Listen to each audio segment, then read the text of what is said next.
नमस्कार, आदाब, सत श्री अकाल। मैं नीरज और आप देख रहे हैं देशम 24 न्यूज़।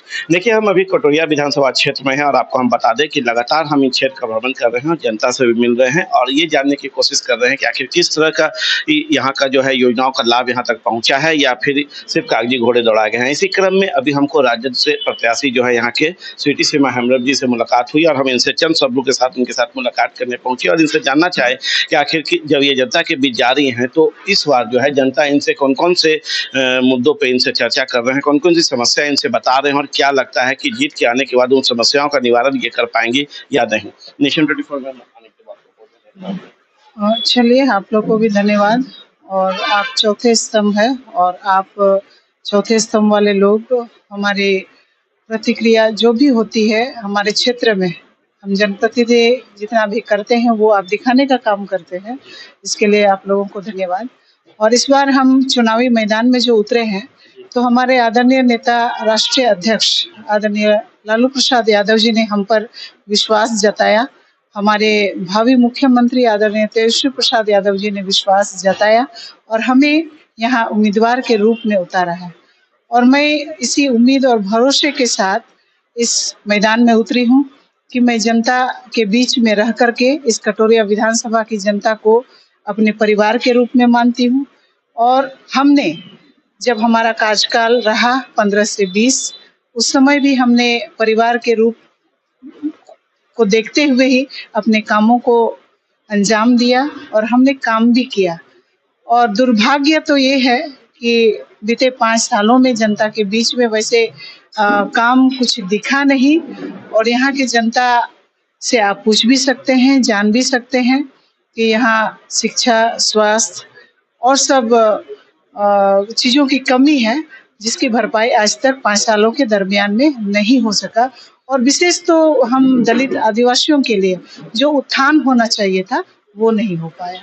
मैम, जब हम जनता के बीच कटोरिया विधानसभा क्षेत्रों में गए तो उनका मुख्य मुद्दा जो था शिक्षा को लेके था, पलायन को लेके था। उनका कहना था कि यहाँ 19% के करीब आदिवासी बहुल क्षेत्र है यहाँ पे और कहीं ना कहीं इसकी बहुत सारा मतलब की समस्या से उन लोग को रूबरू होना पड़ता है। तो आप जब जनता के बीच जा रही हैं तो क्या इन समस्याओं से अवगत हो रही है?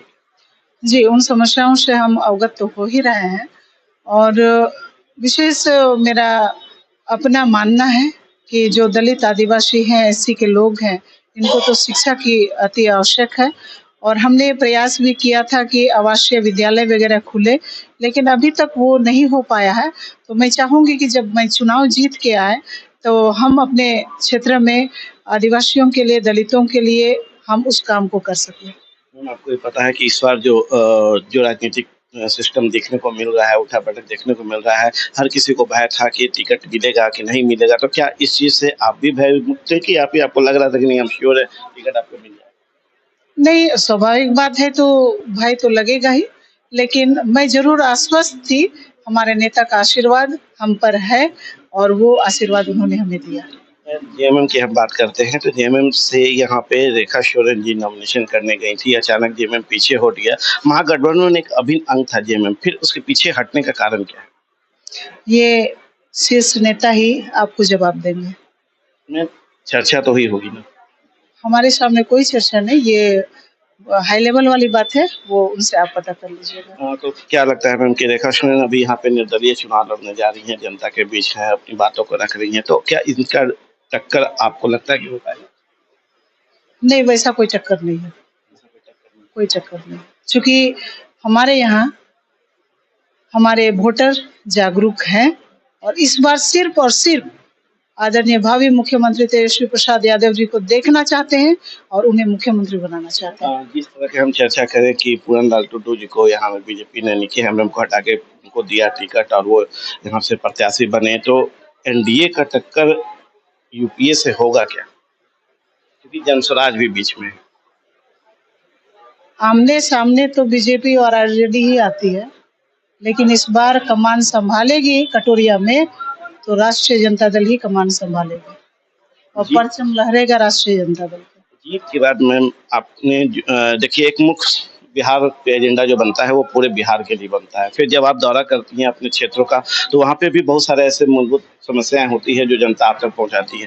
तो वो मूलभूत समस्याएं पहले आप बताएं कि कौन कौन सा है जो आप अभी रूबरू हो रही हैं उन समस्याओं से। सबसे पहले मूलभूत समस्या जो बौंसी प्रखंड के अंतर्गत है और नगर पंचायत के अंदर में जो शुद्ध पानी अभी तक यहाँ के लोगों को नहीं मिल पाया है। और जो भी कार्यकाल के दौरान हमारे यहाँ से आवाज उठी थी, हमने सदन में आवाज भी उठाई थी, वो काम भी अधर में लटका हुआ है। 15-20 की बात कर रही हैं जब आप 15 से 20 में जो यहाँ टैंकी बनाना था, सप्लाई देना था पानी, वो घर घर तक अभी तक सही रूप से पहुंच नहीं पाया है। अभी तक लोग पानी अपना खरीद के भी लोग पीते हैं, ये व्यवस्था यहाँ की है। और आप देख लीजिए, नगर की तो हम घूम घूम के देख ही रहे हैं व्यवस्था क्या है। और सुदूर गांव क्षेत्र में जाइए तो जरूरत थी लोगों को स्वास्थ्य की, अभी डॉक्टर की कमी भी है। हॉस्पिटल जाइए तो महिला डॉक्टर की कमी है, चाहे वो कटोरिया प्रखंड हो, चाहे वो बौंसी प्रखंड हो। सबसे मूलभूत समस्या डॉक्टरों की है और शिक्षक की है।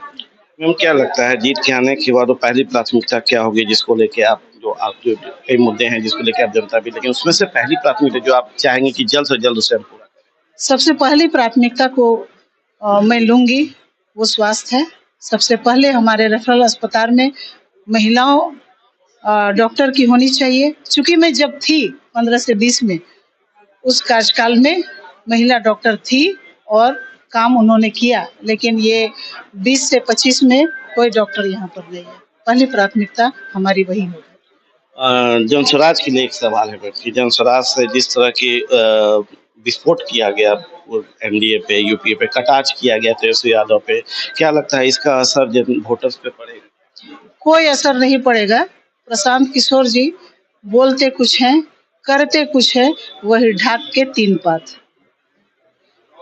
ढाक के 3 पाठ है प्रशांत किशोर जी। चलिए, इनकी बातों को हम जरूर पहुंचाएंगे। एक सवाल है मैम कि जिस तरह से टिकट को लेके लालू जी के घर के आगे देखने को मिला, किसी का टिकट कटा, किसी ने आरोप लगाया कि पैसे लेके टिकट दिया गया, किसी ने आरोप लगाया कि आश्वस्त किया गया, जनता के बीच भेजा गया और बाद में टिकट हवा पैराशूट से उतरे किसी नेता को दे दिया गया। तो क्या लगता है कि इसमें कितनी सच्चाई है और क्या इस तरह के डिमांड या इस तरह की बातें आपके सामने भी आई? ऐसी कोई बात नहीं है। निष्पक्ष रूप से टिकट का वितरण हुआ है, ये आप सभी जानते हैं। पैराशूट की बात कर, कोई पैराशूट यहाँ नहीं है। चलिए, तो अभी आप स्वीटी सीमा हेम्ब्रम जी को सुन रहे थे, जो उन्होंने बहुत बेहतर ढंग से सवालों का जवाब दिया। उन्होंने बताया कि इस कोटिया विधानसभा क्षेत्रों में जो 15 से 20 में जो इन्होंने कार्य किया था, उसी कार्य को आगे बढ़ाने का ये काम करेंगी और जीत के बाद जनता को आश्वस्त करना चाहती हैं कि हर हालत में इस क्षेत्रों में जो विकास रुका हुआ है, उस विकास को आगे लाते हुए, पूरा करते हुए जो है एक बेहतर कटोरिया विधानसभा बनाने का काम करेंगे। आप देखें नेशन 24 न्यूज़। नमस्कार।